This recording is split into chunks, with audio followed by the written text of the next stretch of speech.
नमस्कार. ऋत्विज फॅशन कट्टा या चॅनलवर तुम्हा सर्वांचं स्वागत आहे. तर आज आपण बनवणार आहोत कमळ आसन. तर कमळ आसन बनवण्यासाठी काही ब्लाऊज पीस लागतील. जर तुम्हाला चांगलं कमळ आसन बनवायचं असेल तर सॅटिन कापड पण आणून तुम्ही करू शकता किंवा असे ब्लाऊज पीस असतील घरात तर त्यापासूनसुद्धा बनवू शकता. तर माझ्याकडे असे ब्लाऊज पीस होते आणि त्यापासूनच मी बनवणार आहे. तर हा एक ब्लाऊज पीस घेतलेला आहे आणि त्याचे व्यवस्थित मी 4 भाग कटिंग करून घेतलेले आहे. 12 बाय 12 अशा प्रकारे कटिंग करून 4 भाग काढलेले आहेत. तर तो जे आसन असतं त्या खाली लावण्यासाठी ते चौकोनी भाग घेतलेले आहेत.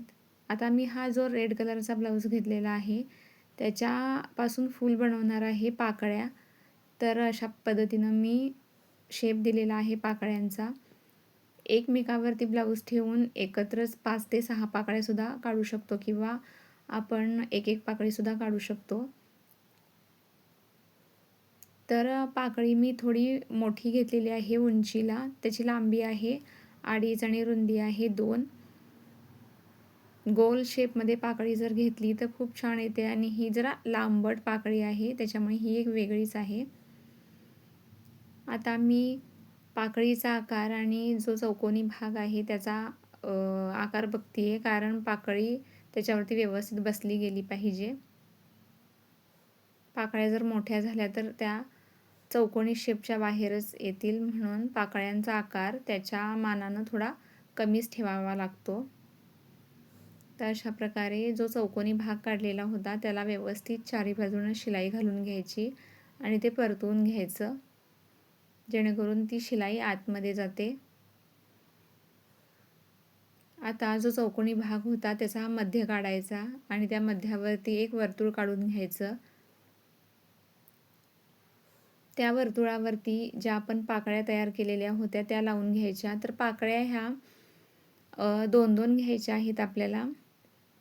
एका ब्लाऊज पीसमध्ये एक पूर्ण फूल बसू शकतं. आता मी ह्या ज्या पाकळ्या काढलेल्या आहेत ह्या 2-2 काढलेल्या आहेत आणि त्याच्यामध्ये जो आहे कॅनव्हास पेपर मी घातलेला आहे. तर मध्ये कॅनव्हास पेपर आणि एकमेकावरती ह्या पाकळ्या उलट दिशेनं ठेवून ह्याच्यावरती शिलाई मारून घ्यायची आणि ते परतून घ्यायचं. परतून घेतल्यानंतर असा काहीसा शेप दिसेल. मी थोडं उंचीला जास्ती ठेवलेला आहे, हा राऊंड शेप नाही आहे.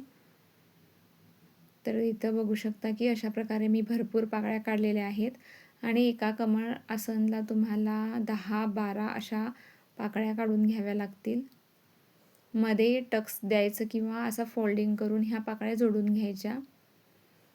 सिंगल पाकळीसुद्धा जोडू शकतो आणि मध्ये गॅप ठेवून पहिल्यांदी एक सर्कल जोडून घ्यायचा आणि त्याच्यावरती पुन्हा अशा प्रकारे जोडू शकतो. तर इथं बघू शकता मी थोड्या लांबट पाकळ्या काढलेल्या आहेत आणि त्याच्यामध्ये एक कापड जॉईंट करून त्याच्यावरती लेस लावून घ्यायची आणि साईडनं सुद्धा लेस लावून घ्यायची.